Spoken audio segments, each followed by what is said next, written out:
Hey guys, it's time for another cake challenge tutorial. The Brigadiers over in the forum voted for Candyland. For this month's theme, I decided to create a creature you might encounter in Candyland rather than the land itself. Please stick around until the end of the video to see everybody's entries and vote for your favourite in the comments. So I'm starting out with a piece of greaseproof paper laid out on my acrylic board, and I'm adding a circle of ganache to it that I'm trying to keep nice and even in a 5-inch circle. I'm then placing my 5-inch cake on top of this, making sure that the ganache sticks out of the edges a little and the base is fully covered. This cake is just for tutorial purposes. I don't usually put ganache in between the layers as I prefer something a bit softer like buttercream and jam, but I'm just using it here to stick my tiers together. Once I've got to the height I want for my cup, I am sticking a 4-inch drum to the base, trying to centre it as much as I can. This is going to act as our cutting guide. Before the ganache sets on the bottom, scrape up any excess towards the cake, because if it sets as it is, we're going to catch our scraper on it later. Now start carving your cake from the 4-inch drum down towards the bottom, leaving it at that 5-inch circle. We should be left with this tapered, upside down vase shape. Now I'm just coating the whole thing in a layer of chocolate ganache to add stability and keep it fresh inside. I'm using a tall scraper and I'm just holding it at an angle so it's touching the 4-inch drum, and I'm letting it spread out to that 5-inch cake on the bottom. Keep adding ganache and scraping around until you have a smooth finish.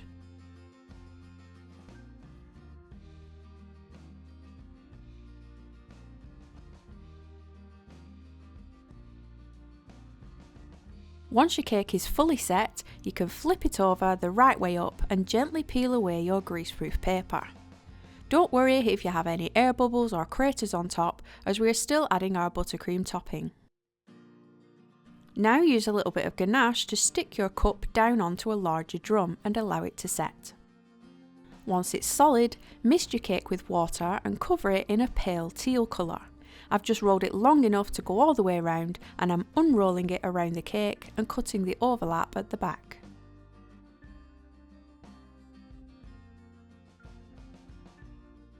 Push the joints together and smooth it the best you can. Take your scalpel and cut off all the excess from the top. Flexi smoothers are in my top 10 must-buys, as they get rid of lots of lumps and bumps that regular smoothers may struggle with. Now you can neaten it up, trimming all the tops and the bottom. For the topping, you can use anything here, but I had one spare cake tier left, and also mix some ganache with all the offcuts to create a cake pop style mixture. You can use a stack of mini brownies, Rice Krispie treats, full cake pop mixture, or if you have lots of spare cake, carve some into a little dome. I'm just coating the whole thing in ganache, creating a slightly pointed dome on top. Like I said, this is just for tutorial purposes. I don't often use ganache on the inside.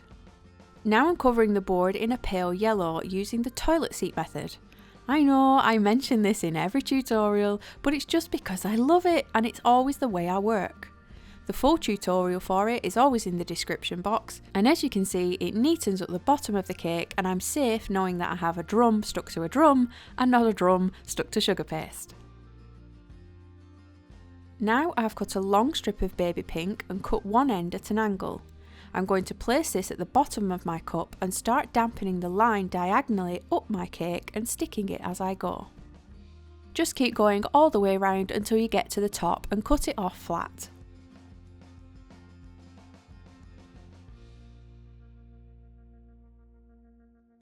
I'm now dampening the very top lip of the cup to add my rim, which is a long sausage of the same teal. I'm just manoeuvring it on as I go and cutting the join. Now it's time to make all the decorations to go on top of the milkshake. I'm rolling a white sausage and a pale pink sausage, and I'm sticking them both together with a little bit of water. From one end, start curling them up until you have a nice big spiral lolly. Cut it when you think it's big enough, and then insert a damp kebab stick up inside the centre, leaving it on a foam mat to dry out. The foam mat helps it dry from the top and the bottom. You can get extra fancy if you want and add some sprinkles or other decorations. To not waste the sausages we rolled out, I'm just twisting the excess together to create little flump type shapes, but you can just use real ones if you have them. Another type of lolly are these round ones. I'm just covering a polystyrene ball in lilac by pushing the ball up around the polystyrene and closing the gap. Roll this in between your hands vigorously to get rid of lumps and seams. Insert a kebab stick up inside the polystyrene and it will hold it nice and securely. With the same colour, cut a very thin strip of paste and attach this around the centre of the lolly with water. Of course, you can use real sweets and lollies, which are yummier, but I was going for colour matching aesthetics for this design and wanted all the pastels to match. Roll a chubby little sausage in between your fingers and slightly bend them over on each end to make large jelly beans. And then taking a deeper pink, roll a ball and run your middle finger over the centre, smoothing the bottom into a very soft point to make a cherry.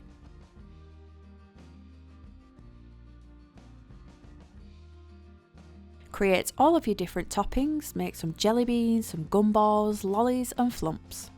The eyes are made similar in where we're pushing a polystyrene ball into a white ball and rolling it between your hands to smooth it out.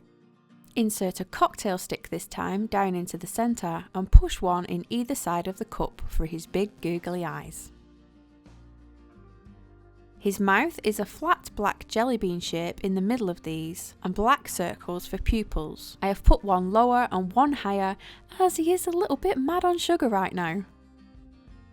His tongue is a pink lemon shape placed at the bottom of the mouth. Now here I've got a massive bag of buttercream, which you can also find the recipe for on my channel. I've got a huge star nozzle which just has a few more spikes in than the Wilton 1M. Now this can be pretty difficult, as you'll see I start piping and then I need to turn it and have to break off. Don't panic, you can place sweets over any joins, and if you do have to have a join, try and get them round the back. Now I'm going to attempt to go all the way round in one continuous piece.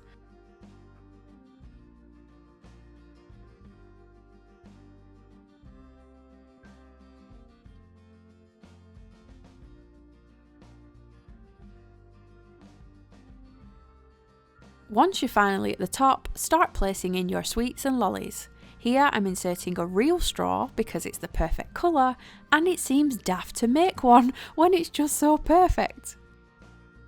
Then use the rest of your sweets to cover up any breaks in your buttercream.